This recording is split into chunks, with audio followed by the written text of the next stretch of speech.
Muy bien, buenos días.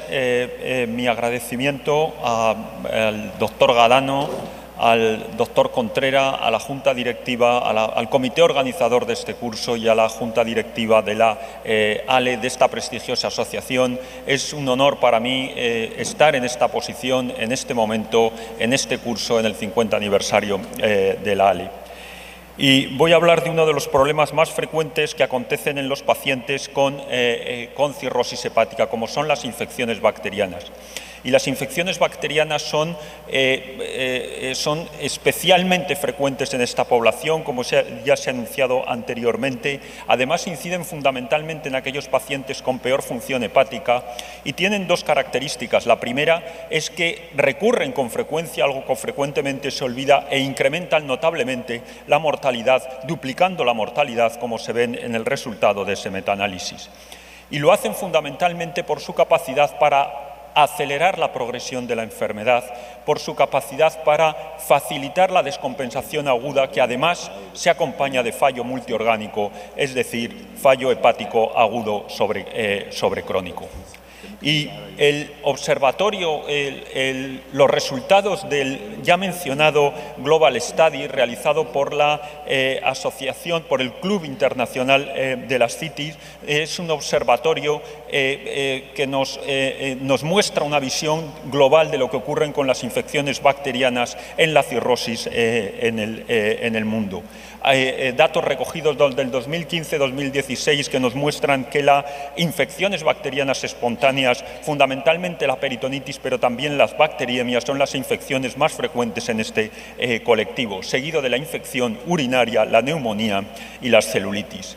Y en esta charla voy a hablar, primero enunciar brevemente los cambios epidemiológicos que han acontecido en las últimas décadas en las infecciones bacterianas en la cirrosis, pues ya los ha profundizado en ellos previamente el doctor Matos, pero existen datos que son necesarios para explicar los cambios que hemos tenido que implementar en la antibioterapia para resolver estas infecciones. Continuaré posteriormente hablando del manejo y la prevención de las complicaciones que se asocian a estas infecciones, fundamentalmente la insuficiencia renal, y finalizaré con una guía sobre la profilaxis antibiótica.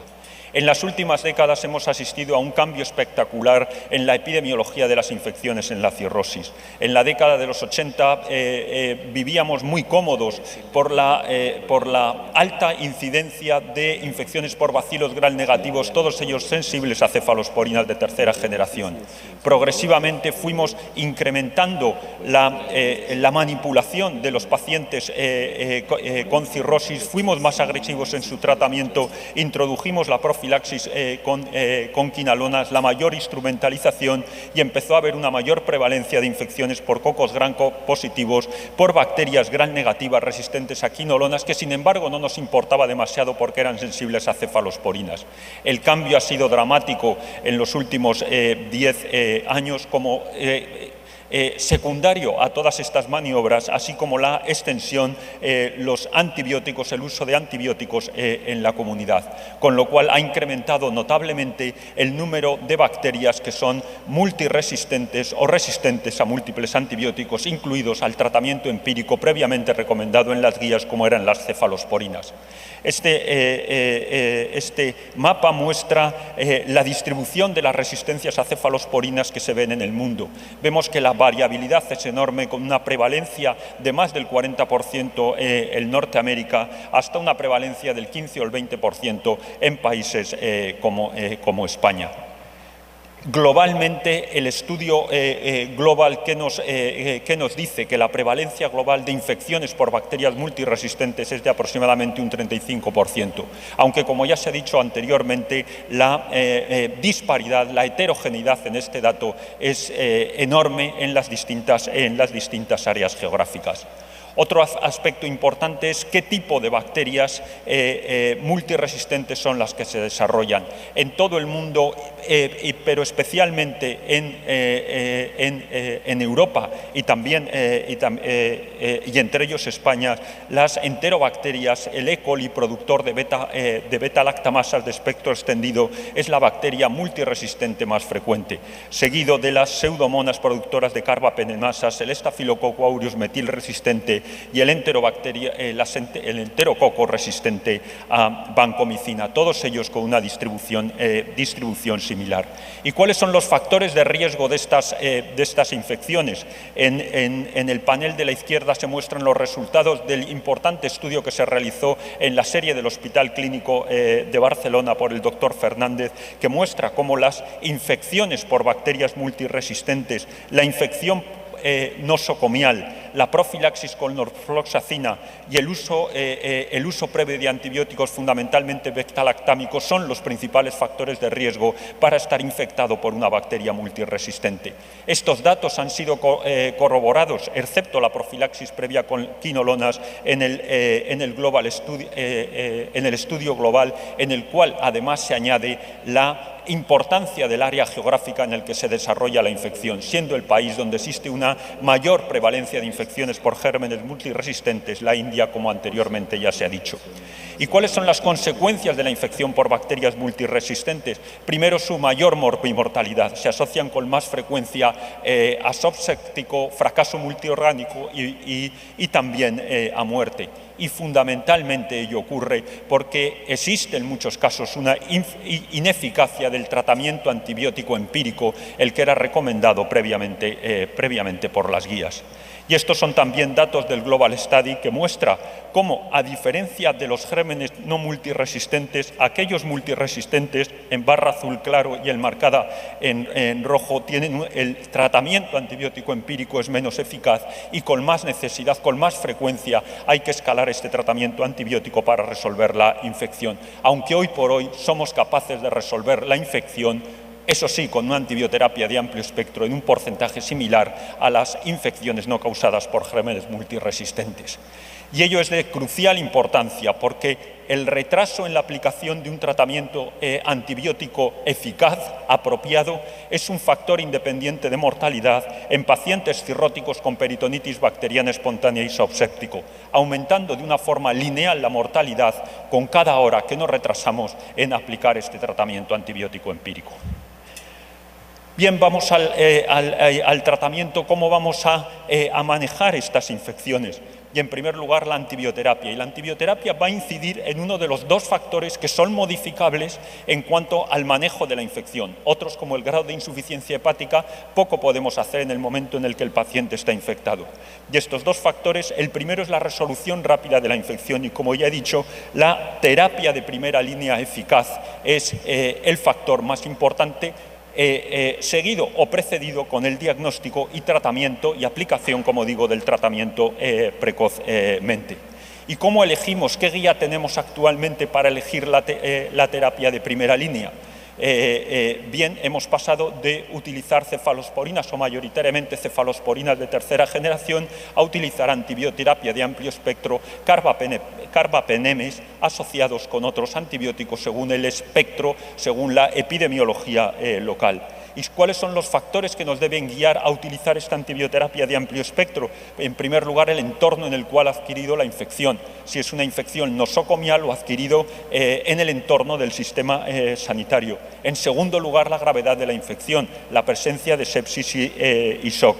En tercer lugar, el uso previo de antibióticos, ya sea antibioterapia antibiótica intravenosa, fármacos beta-lactámicos o el paciente que está en profilaxis con quinolonas y, por último, la infección previa por bacterias multiresistentes, teniendo en cuenta un factor, un aspecto que no he señalado en rojo, que es la importancia que tiene analizar localmente el patrón epidemiológico de las infecciones.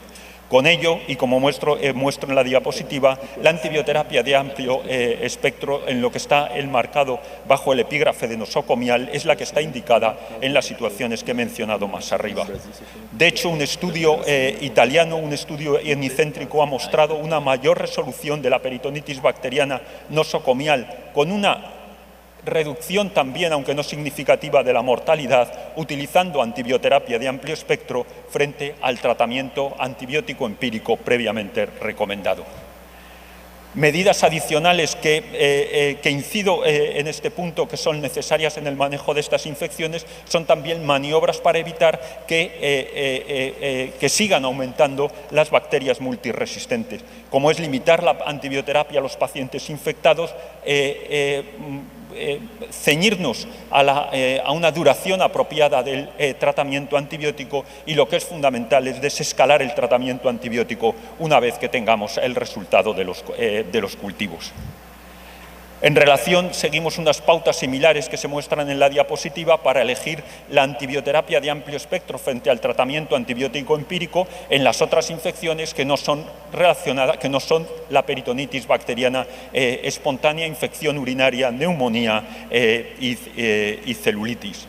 Y en este ámbito también un estudio unicéntrico italiano ha mostrado una mayor eficacia de la antibioterapia de amplio espectro en infecciones bacterianas en cirróticos, peritonitis y no peritonitis bacteriana espontánea, señalando en este estudio que la disminución de la mortalidad y la eficacia fueron particularmente importantes y notorias en el subgrupo de enfermos que estaban más graves, aquellos que presentaban sepsis o shock séptico. Pero en el manejo de las infecciones en la cirrosis no solamente es importante resolver la infección, sino las complicaciones asociadas. Y la principal complicación que tenemos asociada es la insuficiencia renal. He traído esta diapositiva hecha hace unos años, que muestra cómo la insuficiencia renal es un predictor de muerte constante en todos los estudios que se hicieron para evaluar el pronóstico de la peritonitis bacteriana espontánea. Por lo tanto, todos los esfuerzos son pocos para prevenirlo y tratarla. Esfuerzos que incluyen evitar aquellas maniobras que pueden aumentar la hipovolemia o la hipotensión, usar cuidadosamente algunos fármacos como son los diuréticos o los betabloqueantes, evitar los fármacos nefrotóxicos y evitar la paracentesis terapéutica de gran volumen. Pero fundamentalmente atenuar el impacto del empeoramiento de la hipovolemia efectiva que tienen los pacientes con cirrosis cuando se desarrolla la infección, y particularmente cuando se desarrolla la peritonitis bacteriana espontánea. Este estudio tiene ya 20 años, es un estudio fundamental en el cual se demostró que el tratamiento con el uso de albúmina prevenía la insuficiencia, disminuía en 2/3 la insuficiencia renal y la mortalidad en pacientes cirróticos con peritonitis bacteriana espontánea, que por otra parte habíamos sido capaces de resolver la infección usando cefotaxima. En aquel estudio y en uno subsiguiente, en un estudio observacional subsiguiente, se demostró que este beneficio era especialmente importante en aquellos pacientes que tenían mayor riesgo de infección bacteriana, aquellos que tenían hiperbilirrubinemia, aquellos que tenían una insuficiencia renal. Mientras que en los pacientes con una peritonitis bacteriana espontánea llamada de bajo riesgo, el riesgo tan bajo de insuficiencia renal hace que no hubiera diferencias significativas con el uso de la albúmina. Albúmina, por lo tanto, que es obligatorio utilizar en todos los pacientes con una peritonitis bacteriana espontánea si existe hiperbilirrubinemia o si existe insuficiencia renal.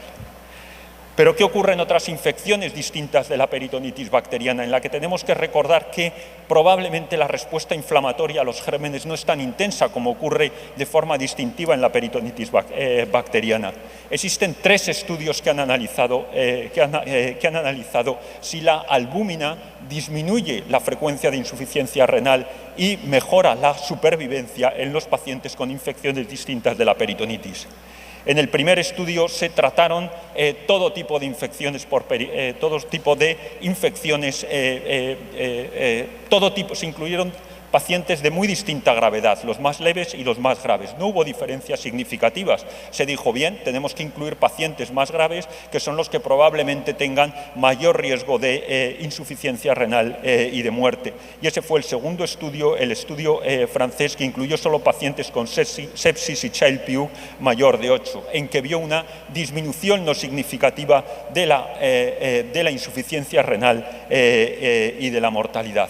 En un tercer estudio, el estudio INFECIR, que se ha realizado en el contexto del consorcio CLIF, de nuevo, en pacientes aún más seleccionados, se ha podido demostrar una disminución significativa de la insuficiencia renal, pero ello no ha tenido un impacto en la supervivencia. Sí que es de destacar que tanto en el estudio francés como en el último estudio multicéntrico hubo una incidencia de edema agudo de pulmón en pacientes cirróticos tratados con albúmina de aproximadamente un 7%. Por lo tanto, hoy por hoy, de forma general, el uso de albúmina no está indicado en los pacientes que tienen una infección bacteriana distinta de la peritonitis bacteriana. Otra cosa es lo que hagamos o valoremos en cada caso individual. Y por último, hablar sobre las medidas de profilaxis. ¿Por qué es importante hablar de las medidas de profilaxis?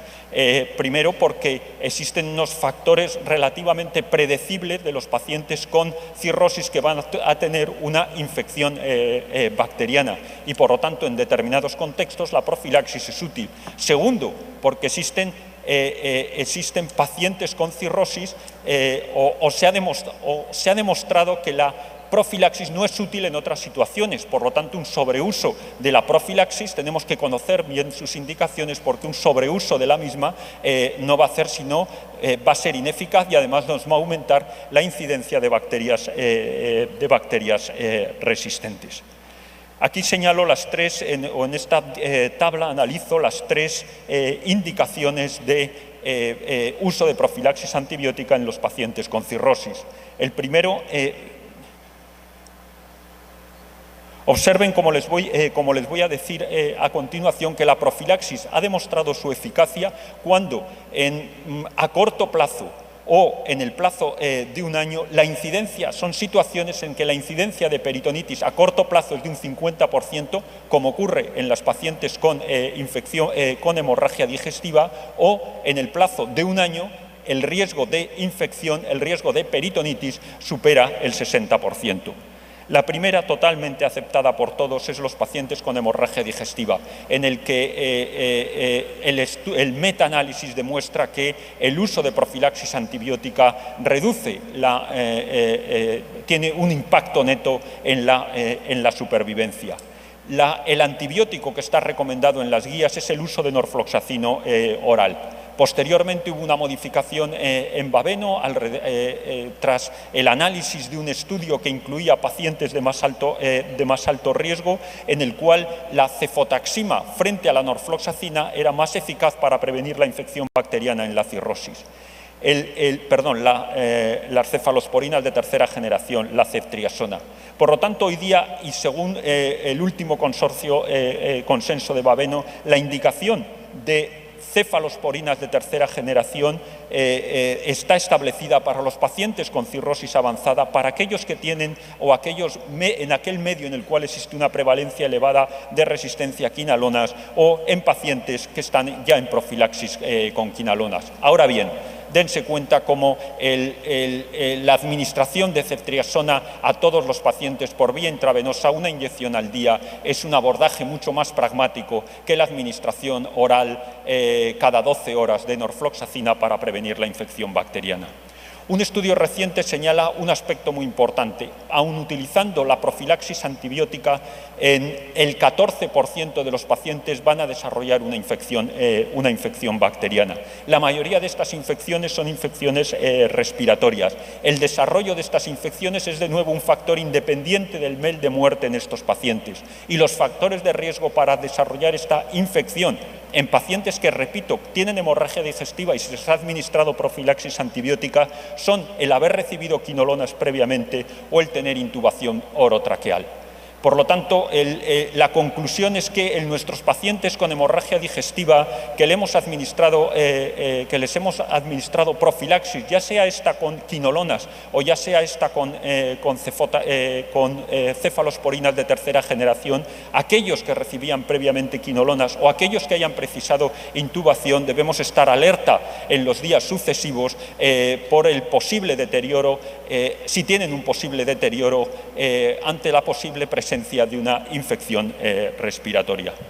El segundo ámbito donde la profilaxis antibiótica es esencial es para prevenir, es en la prevención secundaria de la peritonitis bacteriana, que como muestro en la diapositiva tiene un 70% de recurrencia al año. Y el última de las indicaciones son aquellos pacientes que tienen son pacientes que no han desarrollado previamente peritonitis bacteriana, pero tienen un líquido ascítico con bajo contenido de proteínas y tienen una insuficiencia hepática avanzada. En ellos la administración profiláctica de norfloxacina ha demostrado que tiene un impacto neto en el desarrollo de insuficiencia renal y en la supervivencia. Por favor, observen cómo en la fila anterior los pacientes que tienen proteínas bajas no son un grupo diana para recibir profilaxis antibiótica, porque en ellos, cuando no se asocia a una insuficiencia hepática avanzada, el riesgo de peritonitis bacteriana espontánea no es tan alto como para justificar el uso de la profilaxis. Y no puedo finalizar esta charla sin señalar los múltiples estudios que han demostrado cómo el tratamiento a largo plazo con inhibidores de la bomba de protones en pacientes con cirrosis es un factor independiente para el desarrollo de infecciones o recurrencia de las mismas. En la mayor parte de estos estudios, además, se demuestra que el 40% de estos pacientes reciben inhibidores de la bomba de protones sin tener una indicación definida para ello. Por lo tanto, en conclusión, mencionar que asistimos a un aumento de la prevalencia en nuestros pacientes de bacterias, de infección por bacterias multiresistentes, que tienen una menor sensibilidad a la antibioterapia empírica, mayor riesgo de sepsis y de mortalidad. Son factores de riesgo para administrar antibioterapia de amplio espectro a nuestros pacientes el haber adquirido la infección nosocomialmente o vinculada al cuidado al sistema sanitario, el contacto del sistema sanitario con el paciente, el haber padecido una infección por bacterias multiresistentes previas o el uso reciente de antibióticos, los pacientes graves que están con sepsis y el haber recibido previamente profilaxis con quinolonas. Es importante conocer el perfil local de resistencias y de bacterias multiresistentes. De la antibioterapia de amplio espectro, creo que ya me extendí lo suficiente. Recordar la importancia de cuidar la función renal de nuestros pacientes cirróticos utilizando albúmina en las indicaciones establecidas en pacientes con peritonitis bacteriana espontánea. Y por último, sabemos todas las indicaciones de profilaxis antibiótica, pero restringamos a aquellas en las que los estudios han demostrado una eficacia neta. Y por último, solo usemos IVPs en nuestros pacientes cuando estén indicados en aquellas situaciones en las que como gastroenterólogos, además de hepatólogos, sabemos muy bien que lo están. Muchas gracias por su atención.